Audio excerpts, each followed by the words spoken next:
Hey yo, what is up? Cash G nga pala, kamusta kayo?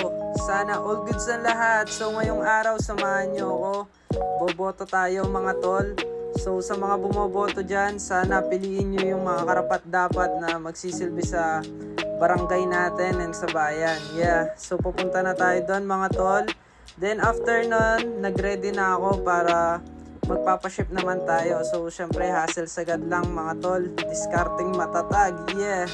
So nag-ayos na ako, then magpapaship tayo ngayon papuntang San Fernando, then through Trans45 ulit. So ang ipapaship natin ngayon is Mirror, alright? Then sakto kalabas ko, tumawag na si Kuya Driver. Ang sabi niya is nasa location na daw siya. So dali-dali tayong pumunta doon para maayos na nga natin yung item.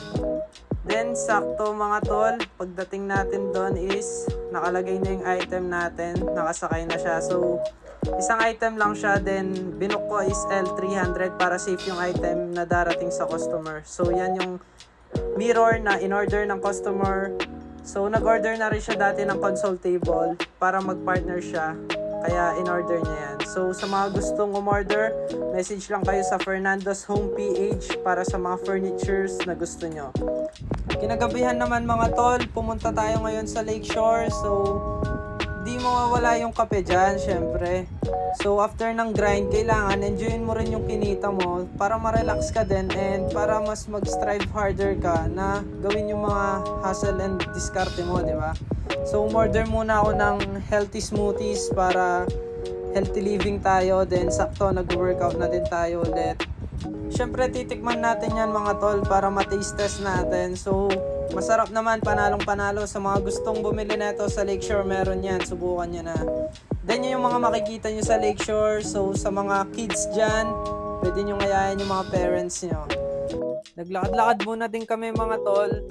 Syempre, ano pang gagawin mo dito? Ano pang sense ng pagpunta mo kung di mo enjoyin, di ba? So sa mga ganyang moment, kailangan mindful ka and in-enjoy mo talaga para malesen din yung mga problemang iniisip mo, di ba? So napaka-solid dito mga tol. Sa mga gustong mag-relax, isa to sa place na mare-recommend ko sa inyo. Dito lang yan sa Lakeshore sa Mexico, Pampanga. Yan yung mga makikita nyo tuwing gabi. After nun, napag-decide naman namin na bumili na ng kape dahil di talaga natatapos yung araw o gabi natin na hindi tayo nakapagkape. So di tayo nag-Starbucks muna, sa McCafe muna tayo para sulit and tipid din syempre habang nagre-relax, right? Di ko alam pero talagang parang na-addict na ako sa kape, parang isa to sa stress reliever ko.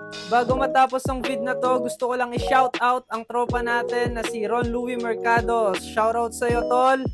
So please like, follow and subscribe. Cash G, peace and love you all.